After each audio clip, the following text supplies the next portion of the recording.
Today, the world is focused on 9/11. 9/11 was a day that evoked parallel forces of evil and of goodness. While most of the people dwell on the horrors of 9/11, and justifiably so, but sometimes it's important to dwell on the positive as well. You see, when the planes struck the Twin Towers, wreaking havoc, destroying the lives of thousands, evil was showing its ugliest face. But at the same time, hundreds of firemen, policemen, and other volunteers ran into the building to save lives. 9/11 is not just a manifestation of the degree to which evil can exist in this world, but it's also a demonstration of the power of goodness, that ultimately goodness will prevail over evil.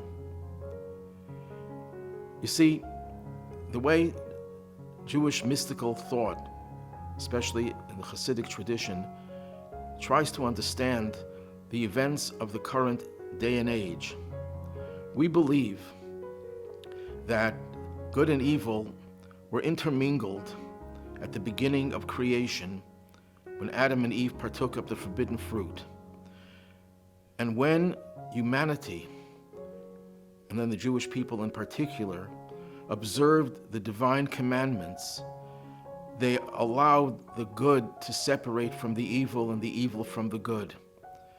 So while we have witnessed unprecedented evil in the last century, the Holocaust, the tyranny of communism, and the terrorism that we have experienced in the last few decades, this is because the good and evil have become so separated, preparing for the Messianic age when evil will be completely eradicated, that we're seeing more evil in a more distilled manner, unmitigated, unadulterated evil in so many cases. But at the same time, we're also experiencing unmitigated and unadulterated goodness. Goodness for the sake of goodness. Goodness for the sake of doing what God wants us to do. People who do heroic things to save lives. This is a sign that we are close to the Messianic age.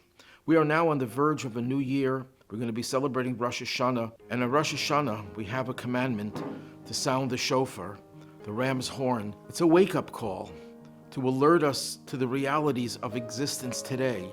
It's a wake-up call to recognize that there is evil and we have to combat that evil. But more importantly, perhaps, it's a wake-up call to make us realize the goodness that is in us and in humanity as a whole beneath the surface, and to awaken that humanity, to awaken us from the indifference, from the apathy. This is the shofar, and 9/11 was a figurative shofar.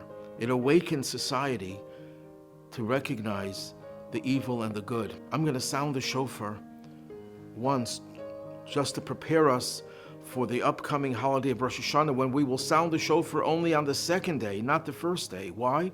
Because the first day of Rosh Hashanah is Shabbat, is the Sabbath, and on Sabbath, the mystical teachers tell us we don't need the shofar to awaken us. It's the holiness, the peace, the tranquility, the divinity that it prevails on Shabbos, on the Sabbath, that takes the place of the shofar.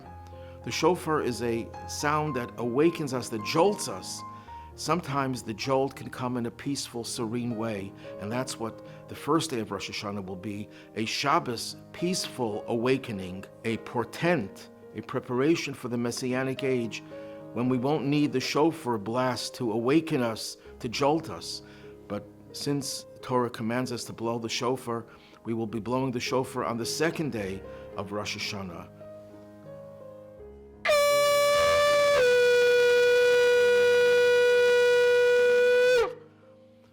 And we're told by our prophets that the coming of Mashiach, the Messianic age, ushered in by Mashiach, the era of redemption, will also be ushered in by the sound of the shofar, to awaken us to realize the new reality that will take over the world, a reality of goodness and peace, a reality of holiness and divinity. May we all be inspired by the sound of the shofar this Rosh Hashanah. May everyone be blessed with a ketiva v'chatima tova, to be inscribed and sealed for a good year. L'shana tova umetuka, a good and sweet year. Good is good, but sometimes good can be painful.